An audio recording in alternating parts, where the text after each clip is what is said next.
wilujeng dalu, Mbah. Lho, Mbah Tamijo. Sik anu slobokane lodo pakmu. Akhir wayah wengi lodo. Sum, aku gak iso buka. Lah terus pripun, Kong? Lah ya buka lho. Jenengan ki ngono kuwi kak Nggih, ya. Sum. Dalem, Kong. Aku yo matur nuwun. Bengi iki dijaluk karo panitia kudu stok desa nglegok. Kowe upama gak teko desa aku dipateni wong nglegok. Mboten ta jenengan. Ora ngono. lho. Mosok jam 12 kon golek sindet. Ayo. Wah, aku terus ngerabak-ngerabak untuk sampean sayang. Koyo enek kapusan aku. Ora. Ngono mau. Sayang, aku ngebar kok kanggo kon Jati Mulya. Lah mboten lah. Nganggo sayang-sayang barang Mboten. ngono. Anak wedok. Oh, anak Jenenge wedok. Nggih. Abang sayang. Mboten lah, Kong. Loh, aja ngono iki ngebar perkara kok Jati Mulya kowe Lah, satu-satu mboten mriki lho ya nggo sapa iki ya nggo nglegok ya nggo pandian mboten. Ya ditopo to sayang. Aduh, sing diarep-arep yo kuwi ya kok. Halo, ayo sayang aku peling.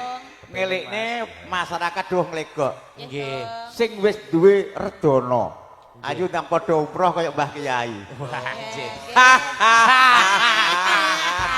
Tak gendong kemana-mana.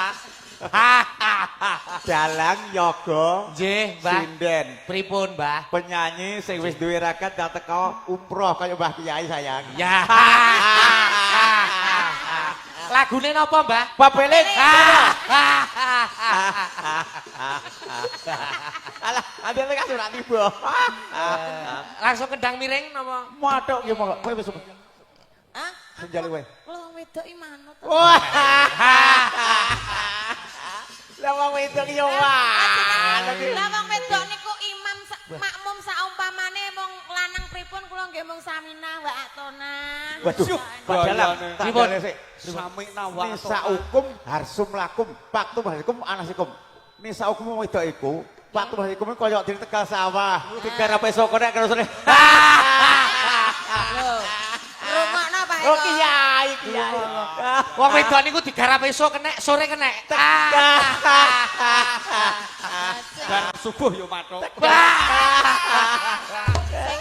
Monggo wong weling dados. Nggih, monggo dados kanca-kanca.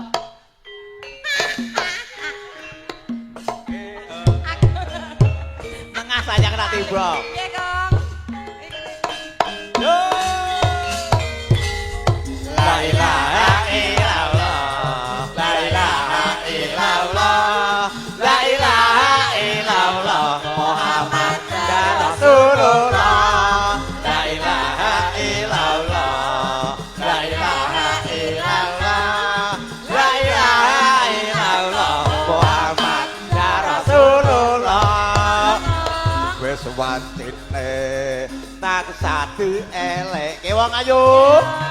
Wis wantine padha nindakake adan wis kumandang wayahe sembahyang tetapi wajib dawuhe pangeran sayang.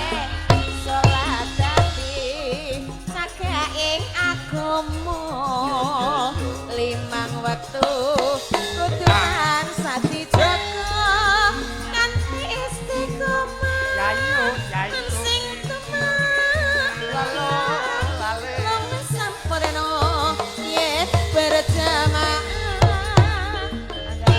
Subuh luhur lan asar salat sayang digadoki tidak bukan maghrib lan isya jakape prayogane ditambah salat sunat sayang.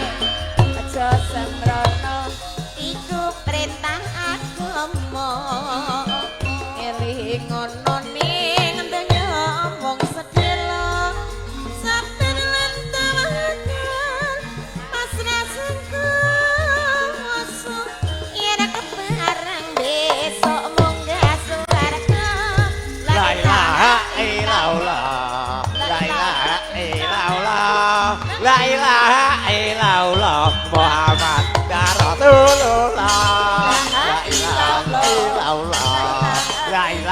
Kandhani Mas ngomone.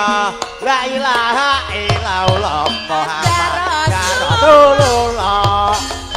Wis watine tansah dieleke.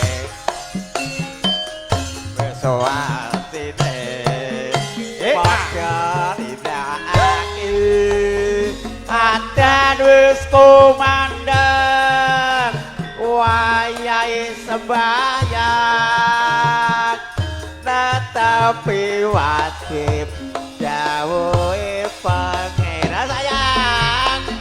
Salat hati saking agama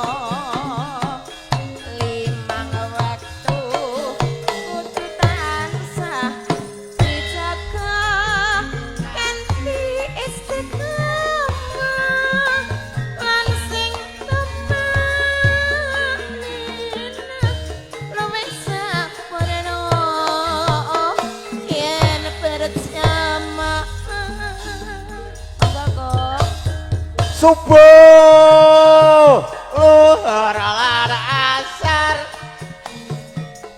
salat sayang digedoki tindak mungkar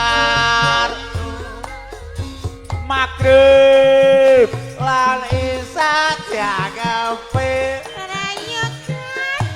prayogane ditambah salat sunah ya sayang. sembrono iku perintah agama ngeling ana ning donya sedhel lan tawakal asrah yen kepareng besok munggah swarga Insya Allah. Sum, dalem kok. aku sorenya ditekoki. Pripun? Sindene sing saka kene saka Sragen. Kaya apa terus tak setelok. Kamu oh lek dibak yo ayu.